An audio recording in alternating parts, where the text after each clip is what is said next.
একসাথে নির্বাচন গণভোটের সিদ্ধান্তের দিকে হাঁটছে সরকার। পিআর পদ্ধতিতে হতে পারে উচ্ছক্র কার্যক্রম নিষিদ্ধ দলের চাপরিষ্টা রোধে আছে প্রস্তুতি। ফেব্রুয়ারিতে নির্বাচন হবে এটা ঘোষিত। সেই মোতাবেক সব প্রস্তুতি চলছে। বিভিন্ন অশুভ শক্তি যদি এই রকম বিশৃঙ্খলা সৃষ্টির চেষ্টা করে সেগুলোর ক্ষেত্রে যারা দোষী আনা তাদেরকে আইনের প্রক্রিয়া আরম্ভ। রাজধানী সুদ্রাপুরে দিনই দুপুরে শীর্ষ সন্ত্রাসী মামুনকে হত্যা মামলায় হাজিরা দিতে যাওয়ার পথে এলোপাতাড়ি গুলি চালায় দুর্বৃত্তরা।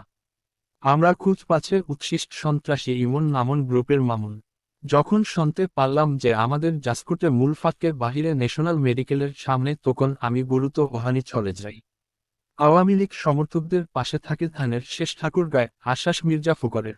কালকে সমাবেশ থেকে সরকারকে বার্তা ও জনগণকে নির্দেশনা দেবে জামায়াত। কিন্তু এবার ওনারা প্রকাশিত বলে দিলেন যে আমরা জামাতের সাথে বাঁচব না। ভালো কথা, তা আমরাও প্রকাশ্যে বলে দিলাম যে আপনারা ডাকেন আমরা যাব। এখন আমাদের দেরাখানে নায়কার ভুটতে নাই। সারা বাংলাদেশ শেখে তারা তো কষ্ট্রায় অবস্থায়।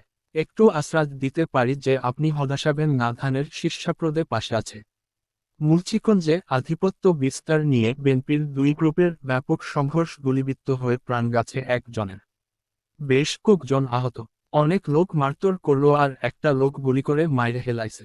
আমার স্বামীর মৃত্যু বিচার চাই, আমি আগো ফাঁসি চাই।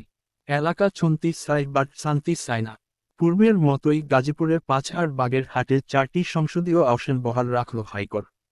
ইসি সিদ্ধান্ত অবৈধ ঘোষণা করে রায়। জাতীয় দলের ক্যাম্পে যোগ দিতে দেশে এসেছেন হামজা চৌধুরী। কাল আসবেন সমিত। 18 নভেম্বর ভারত ম্যাচের টিকিট শেষ হয় গেল মাত্র 4 মিনিটে।